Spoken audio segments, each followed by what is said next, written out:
Hello, everyone. I hope you still have some energy in you to listen to us. I think this is the warmest fireside chat I've had ever. Like, it's a true fireside chat. Ayman, it's a pleasure having you in the panel or in this small discussion. We will be quick, but we have so much to talk about, and I want to dive right in because of time. I'm Magdi, founder and CEO of Soderhub. I have with me here Ayman Ashur. Ayman is founder and principal of Newton International Management. And what we wanted to discuss today is how many founders have been tempted by an IPO, but very few truly understand what it means to go public. And as a subsection from going public through a SPAC. So, Ayman, you've taken a company all the way to NASDAQ in the US. I think that was 2010. Prior to that, you've listed your company in the Frankfurt Stock Exchange in Germany. So, I mean, we have so much to talk about, but so little time. So if you can just start us off by your professional journey, what have you been doing prior to the IPO? What happened that led to that? First of all, Magdi, I have to say that I've only met you today, but I almost feel like this should be me interviewing you because your own experience with the IPO in Sweden is much more relevant. And it's sort of, I would really love to do that at some point. Thank you. Very quickly, my own background is I'm an electrical engineer. I left Egypt a long, long time ago, I think before anybody in this room was born. So I left Egypt in 1974. And so most of my career was in the US, was in the security industry, so corporate career. And then from the security industry, I moved into identification and identity management and identity technology. And I became very passionate about RFID. So I wanted to start. Which year was that?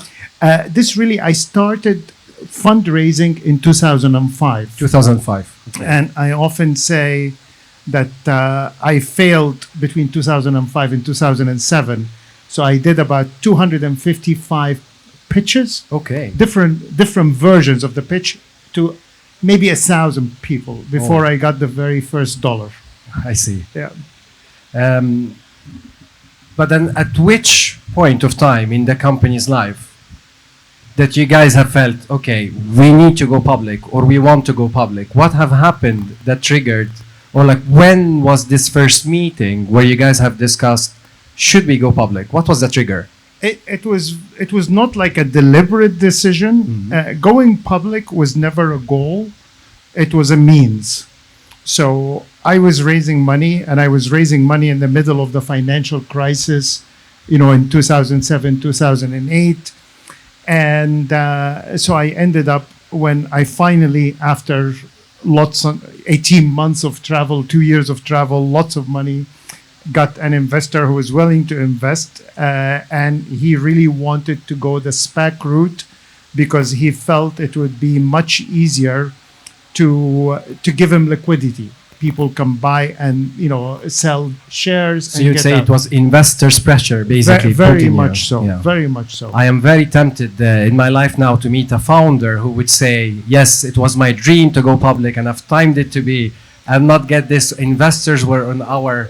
Yeah. And I don't think of it as a good thing. I think it was actually. I think your sort of IPO, the one you did, is probably a better one because you have your story that you're selling, and you have an actual story at the time. But in my case, it was a vision that you were selling.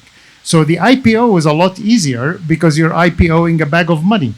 So the audit on a bag of money is very easy. It's very cheap. So the cost of IPO on the Frankfurt Stock Exchange was really, really, really small compared to the IPO you would have done in Stockholm. Ours was quite expensive, and I think the due diligence process took us maybe more than a year of many suits in the company trying to find every single piece of paper that have ever existed. Right. Imagine an audit of a bag of money. Yeah. So there is nobody's going to argue about revenue recognition. Yeah. Nobody's going to argue about cost. It is bag of money. MD خلاص. Fantastic. But you've said now, I mean, and as we said at the beginning, you've went through the SPAC route. And I quickly want to ask everyone here, does anyone know what a SPAC is? 2, 3? Yeah. So maybe, Ayman, if you can lead and let sure. everyone know what's a SPAC. Well, SPAC is short for Special Purpose Acquisition Corporation. So you're basically you're basically listing a fund that has money, and then you back and merge the business into that. So it becomes public very easily, and the process of getting public very easy. But then you're acquiring. So if you have company X, it's very similar to what Swivel, which I think is the best known example of a SPAC in Egypt, where Swivel existed for many years. Then they went and set up a company called Queen's Gambit, which was only cash. And then Queen's Gambit acquired Swivel. So all of a sudden, Swivel became public. But Swivel itself never went through the audit process. So it's a very similar concept.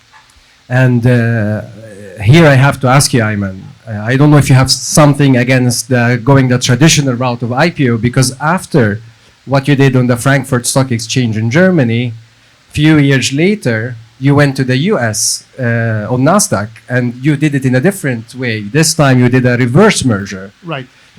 I always say, because I'm not good enough. No. Okay, so I'm not good enough like you to actually do it the right way.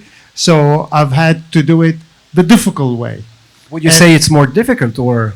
No, it is simpler in a way, but you get punished for it. So you end up quite often when you do a reverse merger on NASDAQ, the expression that is used often in the US is orphan. Yeah. You're an orphan company because you didn't have the people putting in a lot of cash in a known quality at the time, so you're not followed. But this is the problem with being public and a small company. Yes. Is that you end up being thinly traded. So so you're thinly traded. So there is a cap on your valuation. It cannot go above that. And so you may have like 10 million shares outstanding, and there is a daily volume of 30,000 shares. And these 30,000 shares, who are probably just manipulating or playing, day traders, have no idea what you do. Yeah. But it fixes your value. I can't comment on market manipulation, but I can definitely relate to having very few traded volume on daily or even monthly basis as a publicly traded small company. But Ayman, let me ask you this. So you were already listed in Frankfurt, right? Yeah. And then you went to the US. Was this more of you were running away from something from Frankfurt, or was there a pull towards the US? We actually kept the Frankfurt listing as well as NASDAQ. So you were listed on both? Yes. I see. Yes. And I think we stayed listed on both for many years. And the main issue really was the US market is the best market for technology. For sure. So technology companies, you're getting much better recognition. Also, your better exposure to investment, and that's really Silicon Valley is in the U.S. Yes. So even the best German or the best UK companies, best French companies, are all aspiring to be on NASDAQ. But was it more like, okay, we feel now we can be like in the big boys club, let's go to the States? Or again, why the pull at the time? No, the pull was really to get in. This is really where the action happens. Okay. So, and this is where the activity happens. This is where the investors are. So it was just really a very natural progression, And the reverse merger was very strategic. It was not a reverse merger in a vehicle, that just empty vehicle. It was very much a company that we were very close and very collaborative with. Oh, okay. Yeah. And that's quite interesting, because all my friends who've done a reverse merger, it was always almost a shell empty company. No. This was actually, we were making transponders. Okay. And they were making readers. So it's a match. Yeah, it was and we were very close, so it was, I mean, things. And they were also in Frankfurt and in the US. So there Okay. was a lot of synergy between us. How long did that take, if I can get a bit technical, from decision to actually being done with the reverse merger? The reverse merger was really complex and expensive, and it took almost, I would say, it took about a year of courting and about 6 months of implementation. Because when you do it, you almost need prospectus very similar to an IPO. So it was almost like an IPO.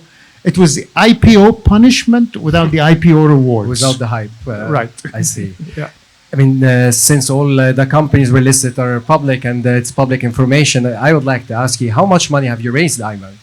Well, over the years, I raised probably about 28 or 30 million dollars. $30 million. Was that prior to the IPO or including also? Prior to the IPO, I think it was only about 8 million. $8 million. And then after that, it was different phases. And as I was telling you, we were a unicorn for 3 days. I mean, this is also like super exciting story, but that needs a whole other panel. How Ayman took the company and suddenly they became a unicorn for 3 magical days. For just 3 days. Yes. And I was on holiday actually Yeah. at the time. So. Best holiday ever. Ayman, thank you so much for joining Thank us you. today. Thank you everyone for listening to this. That's a wrap. Enjoy your technique. Thanks. Thank you.